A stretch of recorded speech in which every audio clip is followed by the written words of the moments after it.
Hey y'all, it's Chris with Rockin Farm. We are inside the house today and we've got a little bit of a family project going on, I guess.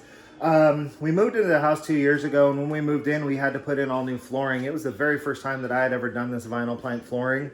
And here in the kitchen, I just didn't put it in right. It started popping up, it started coming apart at the seams. Now, in the living room, I had a buddy of mine come over who had done it before. The living room 2 years later is completely seamless. Looks fantastic, nothing's popping up. So now that I know how to install this floor, and because, with the holiday coming up, and just because I love my wife and I want her happy, tired of tripping on tiles that were popping up, we just decided it was time. It stinks because it was, $400 mistake.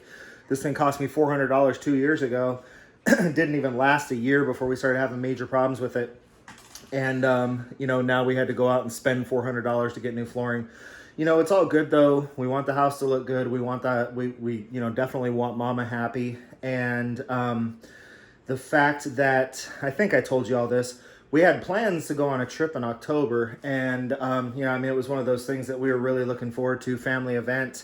And we weren't able to go, kind of unforeseen circumstances. And that stunk in itself because A, we didn't get to go on the trip. B, we didn't get to take part in the celebration. We also lost some money because I had already reserved hotel rooms. I had already reserved rental cars. And the cancellation policies, just because of the date when we had to cancel the trip, we only got a portion of our money back. So I lost some money on that. Didn't get to see family. Bummer all the way around. If there is one positive to it, it's that we had budgeted about $1,000 to go on that trip. And since we didn't go on that trip, minus the loss on the rental car and the hotels, we had, a little bit of extra cash. So I was able to take that trip budget that didn't get used, and that's what we used to buy flooring. So, like I said, I guess looking for the silver lining, that's about the only silver lining I can see, is that the money that we had budgeted for gas is going into our floor. But we got a lot to rip out. Still got to move the refrigerator. Still got to move the stove. Got to rip all this old flooring out, put the new flooring in. I decided this time that I am not going to try to tie it into the living room flooring. The living room flooring is perfect, and I do not want to mess it up. So I am just going to make a nice transition and put in that transition piece, and we'll see how it goes.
All right, y'all, we are going to call that a wrap. I'm absolutely exhausted, and as you saw from the video, I had to have my boy do the majority of the on-the-ground work.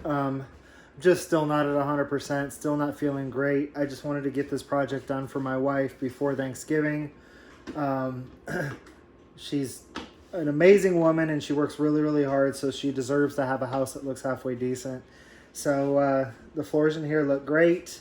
I wish I didn't have to do the transition, but I just didn't want to mess with trying to tie the floor into the existing floor and creating more problems for myself. I knew my limitations. The transition actually looks pretty good. I'll show it to you in a second. So yeah, exhausted. Definitely calling that a wrap. Let me show you what the floors look like now. First, I'm going to drop a before picture in right here. And now I'll show you what they look like now. So there is the transition I just told you about. It's the same color as the floor, so you know it looks good. It looks good, and that was a good spot for it. And you saw the before picture, how bad the floors were. Now you can see that we've got all these really pretty seamless floors. I corrected all the mistakes I made before. You know, I made sure I took the vinyl plank all the way under the fridge, all the way under the stove, so it wouldn't start separating. Got a transition over here at our bedroom door as well. So just it looks a lot better. It looks a lot better, and I think she's going to be happy with it. So to all my people out there, just remember, if you don't have a happy wife, you cannot have a happy life. So keep that girl of yours happy, and until I see y'all again, be happy and live healthy.